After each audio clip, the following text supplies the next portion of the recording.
اس وقت ہمارے نوجوانوں کے 3 بڑے مسائل ہیں جن کو انڈرسٹینڈ کرنا اور نوجوانوں کو خود ان پر ورک کرنا ضروری ہے۔ پہلا مسئلہ ہے فوکس کا، کہ ہمارے نوجوان کسی چیز پر فوکس نہیں کر پا رہے ہیں، ایک ہی وقت میں 5 6 چیزیں اکٹھی چلاتے ہیں۔ اگر کوئی ایک آئی ٹی کا ایک کورس کر رہا ہے تو وہ اس سے مطمئن نہیں ہے، بس ویسے ہی کر رہا ہے۔ وہ چاہتا ہے کہ اس کورس کے ساتھ میں دوسرا ایک کورس بھی کر لوں تاکہ اگر اس میں ناکام ہو جاؤں تو اس میں کامیاب ہو جاؤں۔ جب آپ کا یقین یہی ہے کہ اس میں میں ناکام ہو جاؤں گا تو اس میں کامیاب ہو جاؤں گا، تو پھر دوسرے میں بھی آپ نے کامیاب کوئی نہیں ہونا۔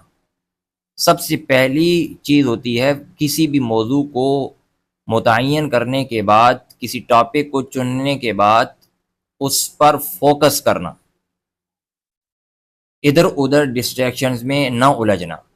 آپ نے کبھی دیکھا ہے یہ جو ریس لگاتے ہیں، بھاگتے ہیں، تو جب کوئی کھلاڑی ایتھلیٹ بھاگنا شروع کرتا ہے تو ایسا نہیں ہوتا کہ راستے میں بھاگتے بھاگتے وہ کھڑا ہو جائے اور ادھر ادھر دیکھنے لگ جائے کہ کس لڑکی کا دوپٹہ ہوا میں لہرا رہا ہے، کس کی، کون جو ہے وہ چائے پی رہا ہے، کون جو ہے میرا فوٹو کھینچ رہا ہے، کون کیا کر رہا ہے۔ وہ تماشائیوں کو دیکھنا نہیں شروع کر دیتا، کیونکہ اگر وہ تماشائیوں کو ہی دیکھتا رہے گا تو منزل تک کیسے پہنچے گا۔ تو وہ فوکس رکھتا ہے اپنی اس فنشنگ لائن کی طرف کہ میں جلد از جلد وہاں تک پہنچوں، باقی چیزیں بعد میں دیکھ لوں گا۔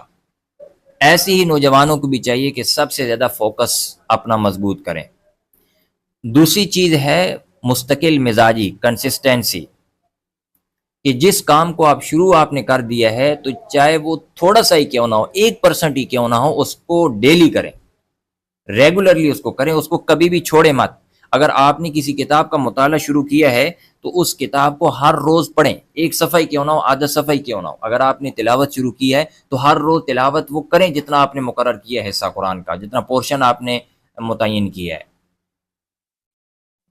اگر آپ نے کچھ نیا سیکھنا شروع کر دیا، کچھ کام جو بھی آپ کر رہے ہیں اس کو مستقل کریں۔ ٹائنی چینجز، چھوٹی چھوٹی تبدیلیاں جو انسان چھوٹے چھوٹے سٹیپ کے ذریعے سے کرتا ہے، یہ ریمارکیبل رزلٹ دیتی ہیں۔ اور تیسری اور آخری جو چیز ہے وہ ہے کہ ہمارا نوجوان جلدی کامیابی چاہتا ہے۔ وہ کہتا ہے میں فنشنگ لائن سے شروع کروں بھاگنا۔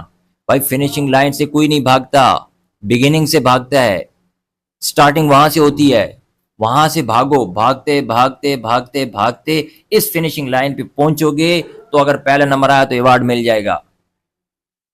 تو ہم کہتے ہیں ہم نے جہاں سے کامیابی ختم ہو رہی ہوتی ہے نا، جہاں پر میں نے دیکھا کہ ایلون ماسک کو، جیف بیزاز کو، بل گیٹس کو، کہ یہ لوگ کامیاب ہو چکے ہیں، آج یہ بڑی بڑی کمپنیوں کے سی او ہیں، تو میں وہیں سی او سے ابتدا کروں۔ بھائی سی او سے ابتدا نہیں کرو، ان لوگوں نے تو چھوٹے چھوٹے، پہلے کوئی پروگرامر ہوگا، پہلے کوئی پروگرام مینیجر ہوگا، چھوٹے چھوٹے عہدوں پر تھے یہ لوگ، پھر اس سے اپنے آپ کو اوپر کی طرف کرتے چلے گئے، پڑھتے چلے گئے، لوگوں سے سیکھتے چلے گئے، تجربات سے سیکھتے چلے گئے اور اوپر آ گئے۔ ابتدا سے کام شروع کرو۔